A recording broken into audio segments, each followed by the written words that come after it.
Hello there, this is John V, Software Evangelist at Jscape. In a previous blog post, you can check out the link below, we taught you how to set up triggers that catch and handle trigger errors thrown by other triggers. Now, earlier this week, we received a query from a customer who had this kind of trigger, but wanted to ignore a particular trigger event.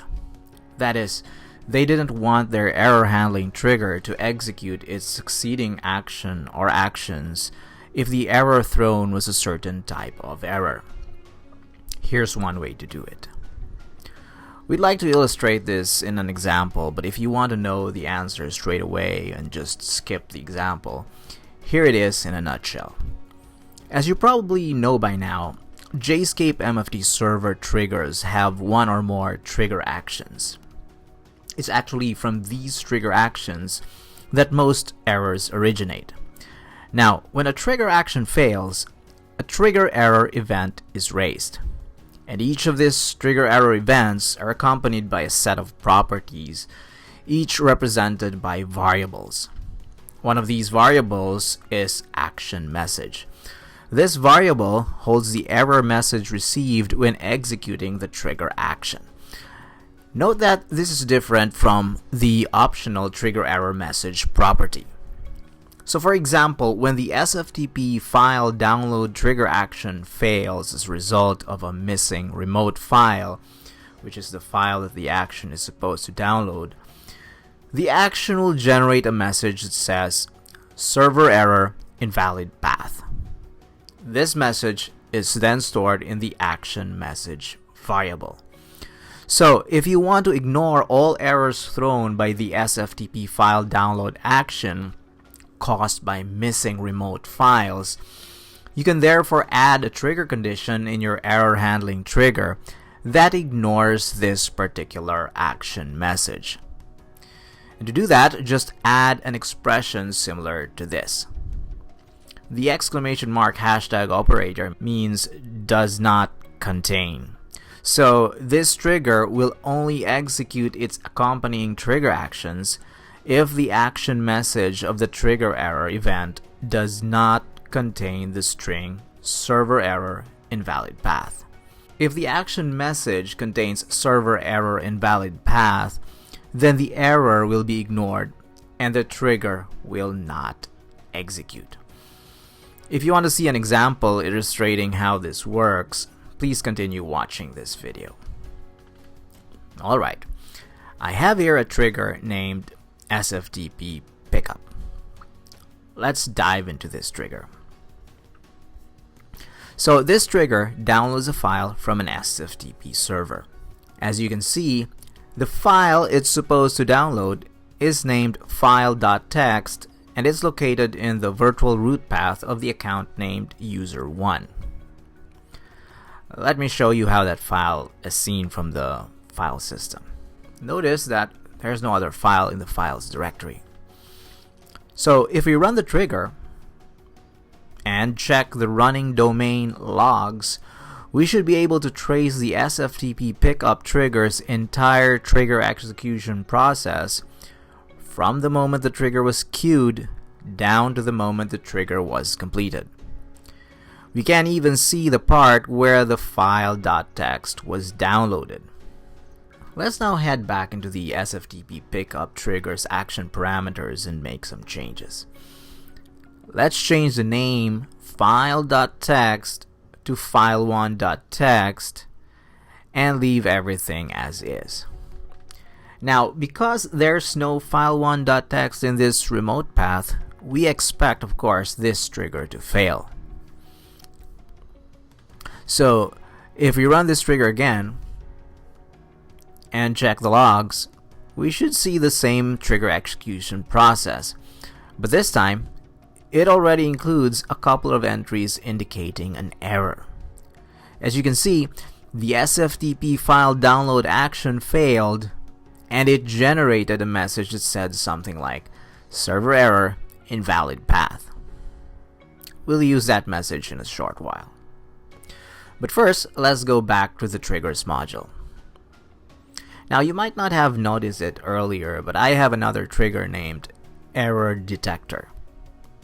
This trigger is an error handling trigger, so it listens to the trigger error event type. This was previously disabled, that's why it didn't fire, but let's enable it now. If you look at the trigger conditions dialog, we see that this trigger only responds to errors thrown by the SFTP Pickup trigger, whose action message contains the string server error invalid path.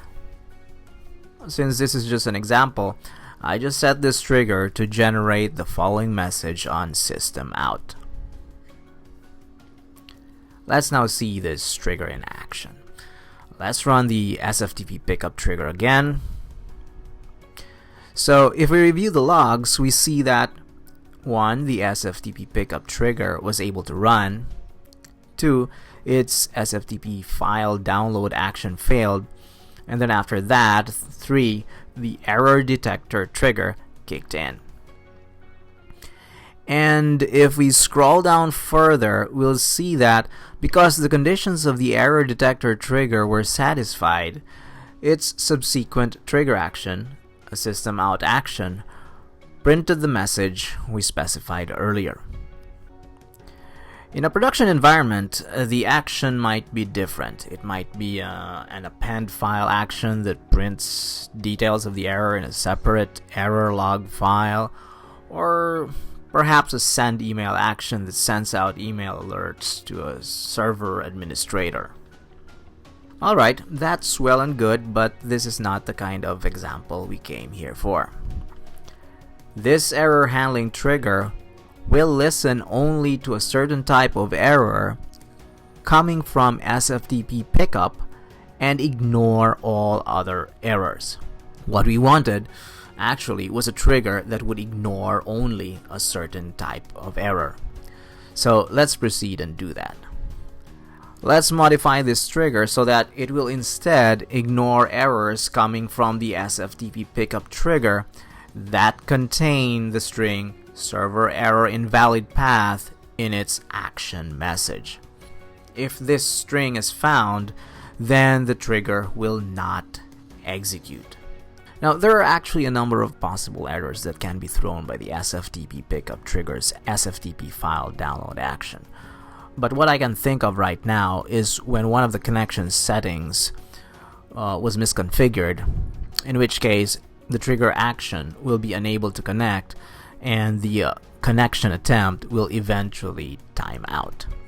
So let's edit the SFTP Pickup trigger and change some connection settings in its SFTP file download action. Let's just change port number to 23.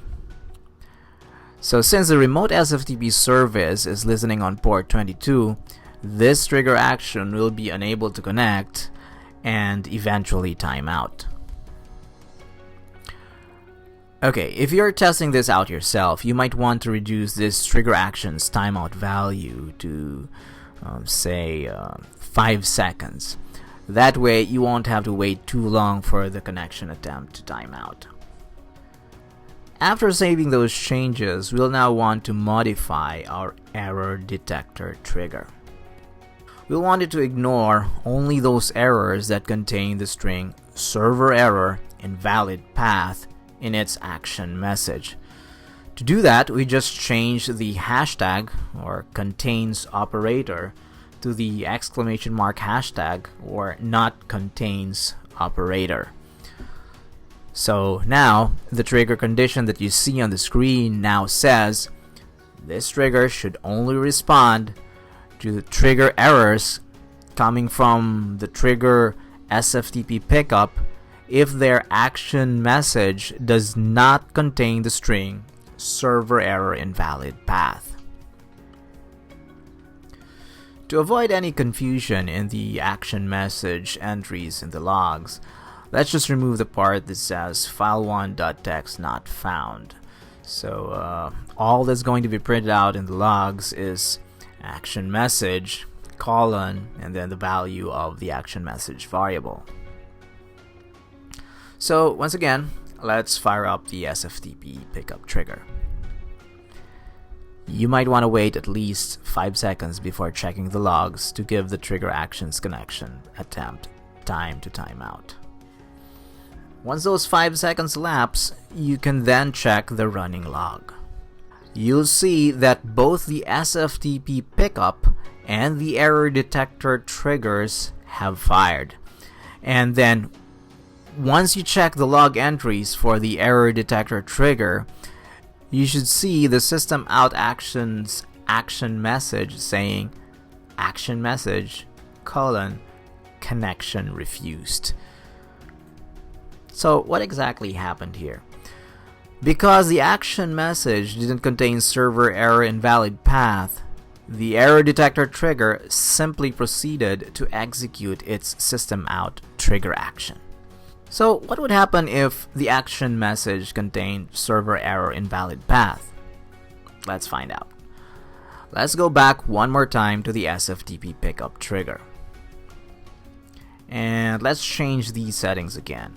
Let's bring back the port number to 22 and the remote file to file1.txt. This means this trigger will be able to connect, but it will still fail because it won't be able to find the remote file it's supposed to download. Remember that the correct file name is file.txt, and we're attempting to download a file1.txt. So if we run this trigger one last time and then check the logs, we should see that while the SFTP Pickup trigger runs and fails, the error detector trigger does not run at all. In other words, the error detector trigger simply ignored the error thrown by the SFTP Pickup trigger. That's it. Now you know how to configure an error handling trigger to ignore specific errors.